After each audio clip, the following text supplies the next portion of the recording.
On the one. On the one. On the one.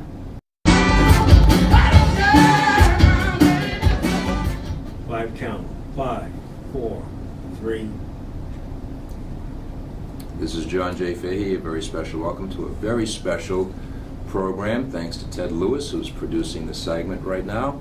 And Ted and I happened to go to a place on March 24th that I would like to tell you about. In fact, I have somebody here who's going to talk about that as well. March 24th, 2018, we had the opportunity to go to Tony Wilson, Young James Brown, the Regent Theater here in Boston, Arlington to be specific. And I'll tell you, we had a great 3 hours there, folks, and the whole house really had a good time too. And I had the opportunity to speak to Tony Wilson right now, Young James Brown. So Tony, How you welcome. doing there?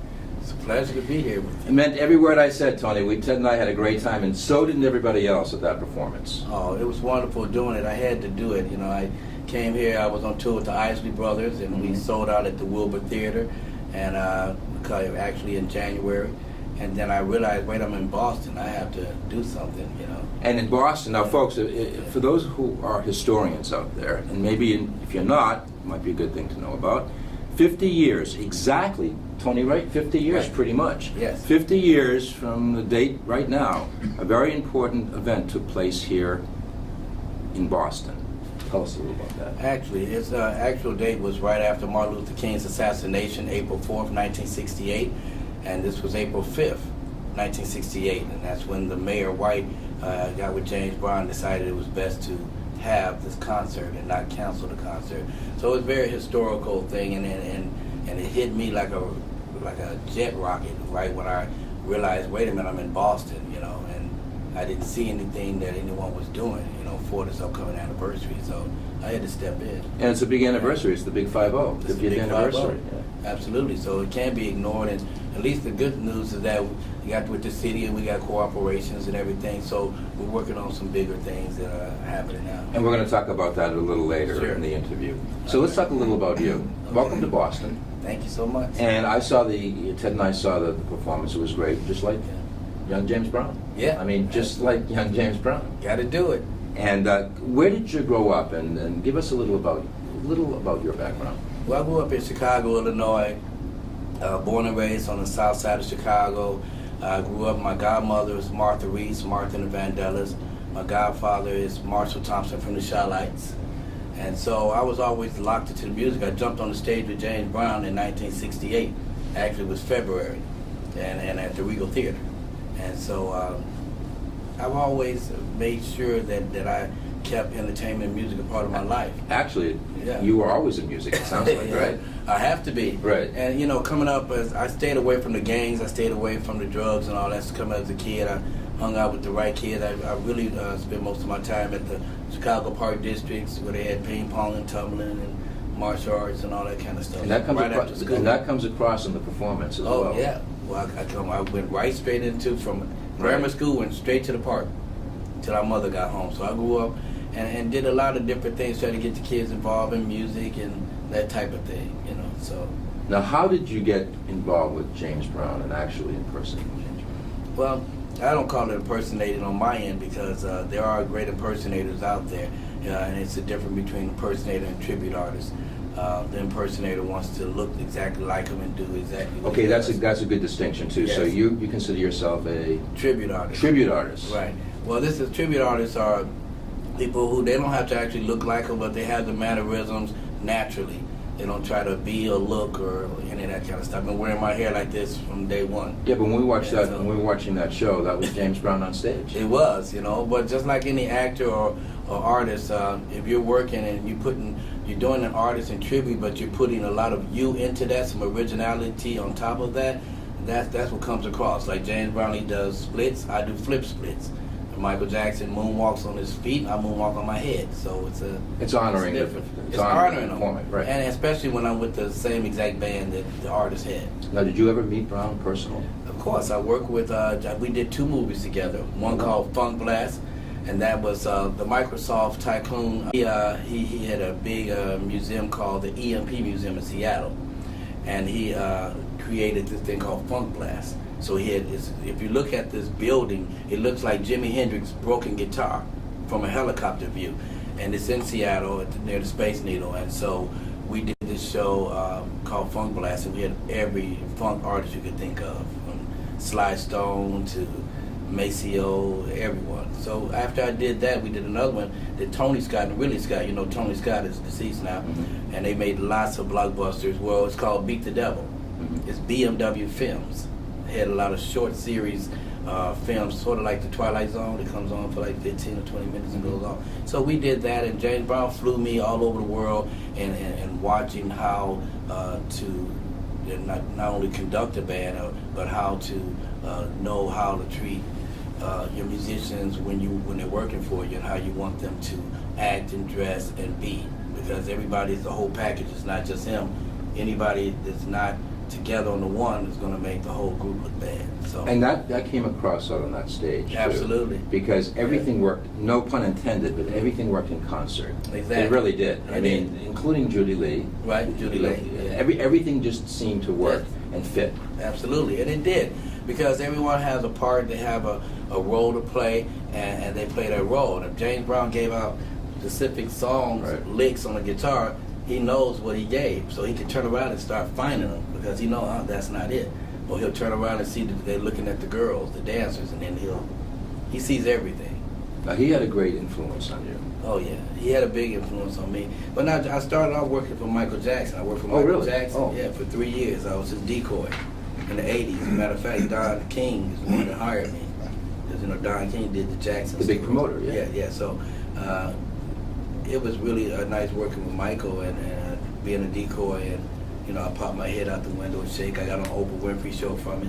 So after I got on the Oprah Winfrey Show, it was close to the 87 and 89, and James Brown went to jail, and he got out in 91. And so Butch Lewis put on the first ever pay-per-view, June 10th, 1991, at the Wilton Theater in California. Which is a great, actually, folks, if I can just interject here, I happen to be at the Wilton Theater. If you like Art Deco, you can't get better. You can't get better than Art Deco at the Wilton Theater. You better believe it.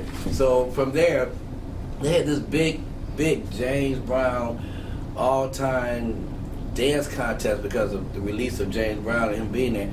So I'm like, okay, I'm gonna get it. I'm in Chicago, but I already knew that I shouldn't get in it because I'm a professional. So I would get it. So what I did was I said I'm gonna enter anyway. So by the time I entered it, and they had all these other persons. As a matter of fact, they had either JC or JB from Boston.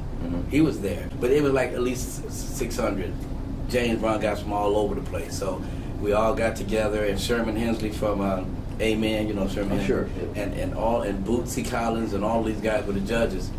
So right before I was getting ready to get in the contest, this lady looks at me. She said, "Psst, hey." And I'm like, it was Adrian Brown, Mr. Brown's wife, Adrian. She said, "You're not about to get in no contest." I said, "No, I just came here to see y'all." She said, "Because we want you to perform in the tent afterward with MC Hammer and all them." So that's how that happened. So they knew to pull me out of there, but I had to get there and represent. And so I think actually the guy that got a chance to go on the stage with Brown before Brown was from Boston, but I think it was JB. So but they have JC. So no, they have a JC and then they have a JB. So it was one of them. But you know, the good news is that if no one on earth played tribute to artists, we would all be lost, because our kids don't know who James Brown is. He was born in 2008 or 2009. They just learn who Michael Jackson is. They don't know if he's black or white. They don't know anything about anything. So they don't know who MC Hammer is. They don't know who Elvis is when they were born in year 2007 or 8 or 9. But when they see the show, when they see the show, even if they may see them on social media or TV, or maybe listening to audio or visuals, seeing visuals, they don't really see it the way it is, like you perform it on stage. Correct. That's because that's pretty much the way it was, right? It was, yeah. And I for myself, along with a lot of baby boomers, we didn't get a chance to see those acts unless we watched Ed Sullivan or the Phil Silverman show. We didn't go to concerts. I was lucky to do because my neighbors were concert goers. So back in the 60s, they took me to go see these artists. That's how I jumped on the stage with Brown in '68. But we didn't get a chance to see TV. We're not blessed like they are now. They have smartphones and TV, and they can see it on YouTube. You can't even right now see Ed Sullivan. It's not the same, though. It's not. It's not the same as sitting at a concert, Right. watching the performance artists like yourself Right. do a performance. Right. And it's not the same as watching it on TV. It's just not the same. It's not the same because you have that freedom when you have your own band and the whole. What's so funny is it's a great band that backed me up here, and we had only one rehearsal for 1 hour. And you mentioned that. You actually mentioned that on stage. Wow. I said I couldn't believe that because everything fit. Everything was Yeah. coordinated. Right. So they said, "What's the set list?" I said, "Whatever I call, Right. that's the set list." So I had to do it. I put them to the test, and they came through with flying colors. Now, that was Boston. That was a special program because Yes. of the history of the situation. But Right. what about nationwide? Do you travel with the show? I do. Well, and after Mr. Brown, my band was the last band to back up James Brown before he died in his hometown in Augusta, Georgia. And he called me and asked me to back him up for our band because he had flown into Augusta and he promised them that he would do the show, but he said just pay the band. But they always get it wrong. They got it wrong. When James Brown says he'll do it for free, he would do it for free. It doesn't mean He has other expenses. you have to pay of the course, band. right. The same thing happened Right. here in Boston. You know, he waived his fee, but they had to pay the $60,000 for the band. And also for maybe the venue and everything else that venue, goes along with it. Exactly. So, without saying, this is how it is. James Brown is just a mastermind at what he does. He knows exactly what he wants to do, and I know exactly what I want to do on his stage. You know, so I don't plan those certain things. You never know what's going to happen. No song is the same. It just happens. So it's going to be high energy. I Right. guarantee. Oh, I think that's an understatement. Yeah. It was as energetic as it possibly could be, wouldn't you say? I would say so. In your front seat, Including the audience. Yeah, I mean, they were audience, enjoying it they are. too. They were enjoying it too. there's not a bad seat in my show because if you're sitting all the way in the back, I'll be back there. Trust me. Now, there's another show coming up. Yes. Right? That was a special show on March 24th, but something that's going to even coincide even closer with the actual date Yes. is, like you had mentioned, April 5th, April 4th, April 5th. Well, April 5th is the actual day. Yeah, April 5th was the actual day, and April 4th, something Right. special is going to happen as well. Yeah, well, April 4th, we were able to get together. I created a great street team here.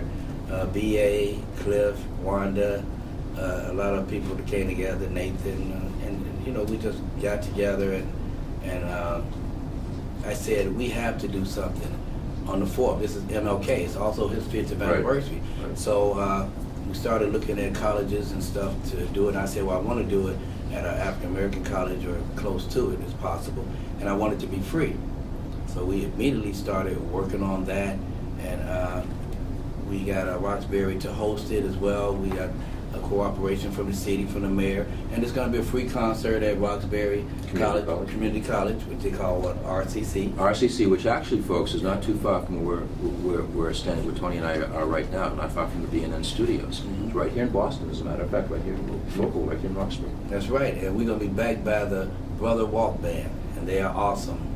They have some twins that are singers too as well. Now, give us a little idea. People are watching it, and if we see this before April 4th, if we do, give us a little idea about the venue and time and things like that. Well, the venue it actually is RCC. Everybody knows Right. Roxbury Community College. It's in the Media Arts Building. We're going to be backed by the Brothers Walker Band, which they're awesome and one of the baddest bands here. We have Bonaparte, the musician, is going to be here. We have some face painters because we got kids. It's a family show.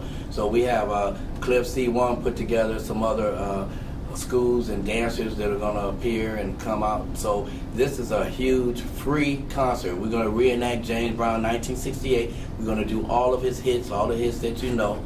And we're going to have a great time. And this is also for the National Congress of Black Women, which I've been the ambassador myself and Dick Gregory, or Dick Gregory passed. But we are the Brothers in Good Standing for the National Congress of Black Women.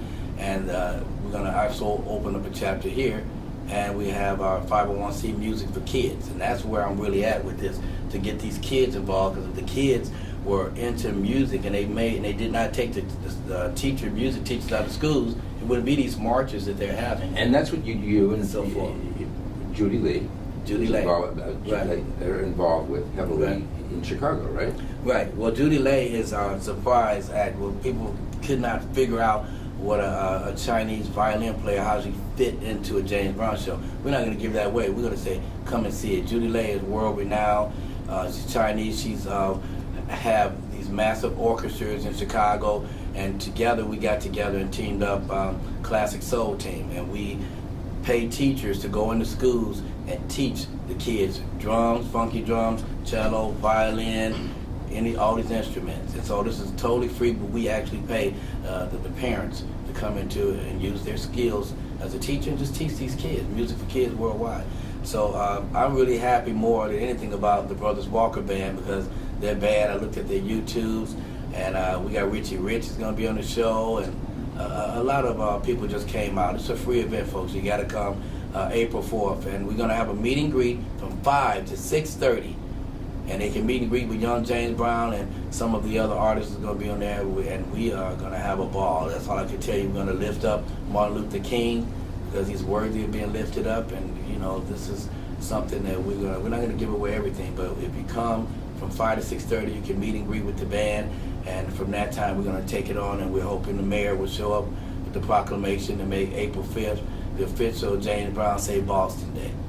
Now I know a lot of doo-wop people went to the performance Saturday night too, and that was great, and they really had a great time. Right. But it sounds like this is for a general audience. The whole program is for a general audience. Yeah, it is. My partner that we had the March 24th with Harvey Robbins, and we did a great job on getting, but we were in Arlington, which is a Regent Theater. It was a wonderful place. Actually, they're one of our sponsors. And so we just wanted to make sure that we have something, because like Harvey said, they didn't have any venues available.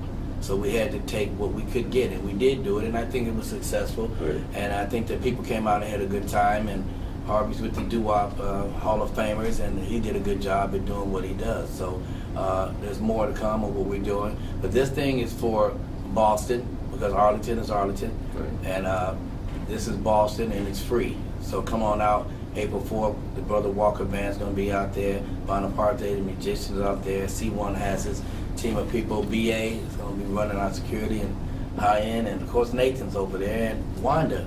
That's our Wanda production, Wanda Sutton. And we're doing it. YoungJamesBrown.com, and music for kids. It's also donate. It's also something special historically too. It is historically and educationally. If you want your history, and I know now the teenagers are really into their history. Right. They're really into it. You can tell by the marches and all that. But don't wait for something bad to happen to start doing marches. Start doing marches because there's no music teachers in the school. Don't wait for somebody to get shot or killed, or the book bag got taken. Make that move now. I have a video that I just came out with. It's called "Fight the Power," and hopefully you all will be able to play that on this BNN. And stand up for everything. Don't wait for a disaster to happen. I live Be proactive, right? Yeah, I lived in Florida for 20 years, so I lived right over there in Boca Raton. That's right next. I can walk over to where the shootings and all that is. I can walk there. I fish over there. So march for things that you all need, and these kids are built up of music totally. So we have to get these music teachers back in the school. These kids need a platform so they can go and do something, be on the stage. Now, do you see this as an annual event? It is an annual event, 100%, and we'll do it with or without anybody's help. It's going to be done. The city has been really nice to us, and also RCC has been really nice to us, and BNN, you guys have been wonderful. We enjoyed it. We had a great time. Yeah. And Ted Lewis, who's producing this video here, he and I had the opportunity to go there, but we had a great time just being there. What was your favorite song? Well, all of them actually. I enjoyed all of them. What I found very interesting, and you said most of his songs, a lot of music, Right. but I didn't realize this. You had said this on stage that he wrote his 1,500 songs or something, or He wrote 5,000 songs, 500 songs, and he didn't write one song that he couldn't sing to his mama. Right. So that's what's important, keeping the music clean, keeping the lyrics. James Brown been trying to do that. He always wanted to get Michael and Prince together. It's a family show. And it's a family show. So you got to come out. It's free. We got a donation thing going if you want to donate to Music for Kids or the National Congress of Black Women. But at the end of the day, it's free. Come on out. And, the Brothers Walker Band going to slam y'all to death. Now, the National Congress, you have a special designation with them. Yes. Well, I'm the ambassador of Right. the National Congress of Black Women. Myself and Dick Gregory were the only men that were even allowed as officers in the National Congress of Black Women. It's the largest women's organization in the world. Cicely Tyson is in it. Michelle Obama is in it. So all of your heavy-weighted African-American women are in there. And this whole country, whether you believe it or not, stands on the shoulders of black African-American women. You can take that to the church. I had a chance, thanks to Ted, to see Cicely Tyson in Trip to Bountiful in New York. Oh, wow. We did a special review for it. Okay. Great performance. Great. And actually, it was brought here too. Okay. For I'm not sure if she was in it. I saw her in New York on Broadway, but it was here in Boston too, a couple of years ago. Exactly. And, you know, we have a lot of thanks to a lot of our sponsors. I'm actually performing at Morel's Barbecue tonight.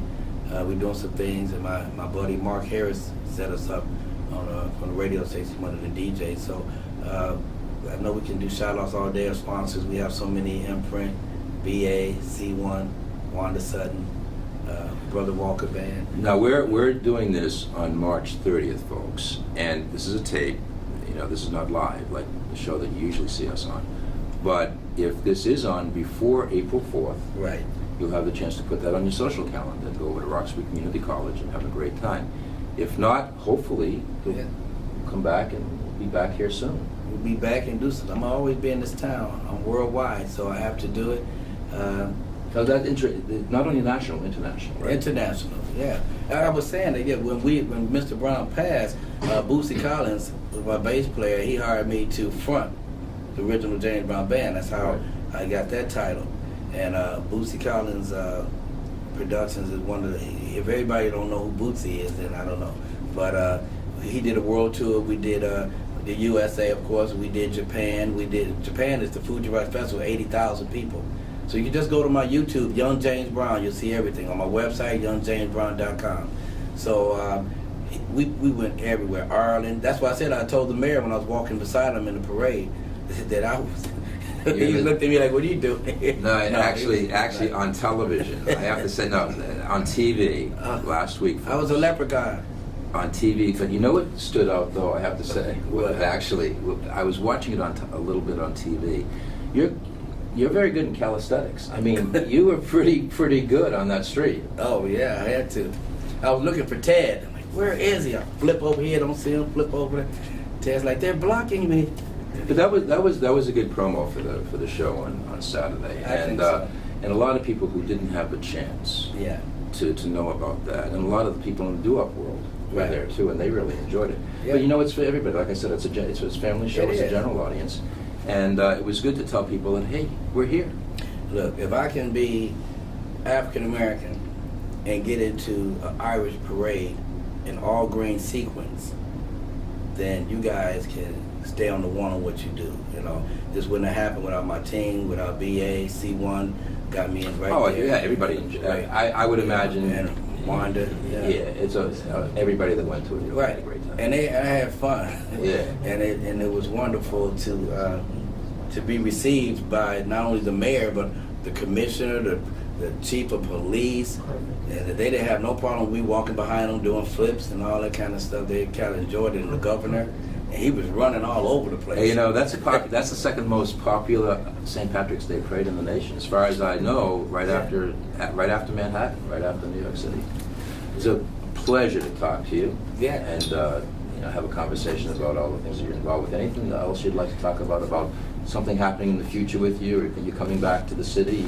Well, I'm hoping that, like we said, we do this annually. You know, the James Brown Say Boston Day. We're hoping that the city does come down and give this proclamation to make the 50th anniversary. And we also welcome any entity at all that wants to be a part of this. It's free. It's going to go down April 4th. And we do give a big shout out to Harvey Robbins for what he does with the Doo-Wop Society and what we did at the Regent Theater, and a big shout out to Leland with the Regent Theater. So we're just glad that I have the best A-team in the world here in Boston, you know, and that's it wouldn't even happen if it wasn't for that. So it's not the credit that I'm trying to get. The recognition from the mayor, for me, I came here just to do it for James Brown. It's and not for the money. Right. It's a special event. It is. It It's really a is a 50th special anniversary. event. Yes. Right, and it's important that, you know, if you all want to follow what I do, go right there. And that's what I was James Brown. That's what I was going to ask you. For Okay. people that are sitting at home saying, "Hey, I'd Right. like to follow what's going on here," how would they do that? Okay, I'm Young James Brown on YouTube. I'm Young James Brown all the way across Instagram, Twitter. My website is youngjamesbrown.com. If you want to get in contact with me, my number is 786-508-8469. Don't worry, it won't be unloaded, overloaded. You have the number. Call me, keep in touch. Email me, youngjamesbrown@aol.com or gmail.com. Tony, best of luck in all future plans, especially here in Boston, because you're local now, pretty much, right? Well, I am. I will be hanging around Nathan. You know, he'll make me local. So I have the best street team, and I'm just glad. Wanda Sutton, I'd like to thank you personally. BA, number one, C1, doing this thing. The Brother Walker Band, Morel's Barbecue. We just a lot of people being in. Ted Lewis, and of course you. Thanks. John. Tony Wilson, Young James Brown. Thanks for joining us. On the one.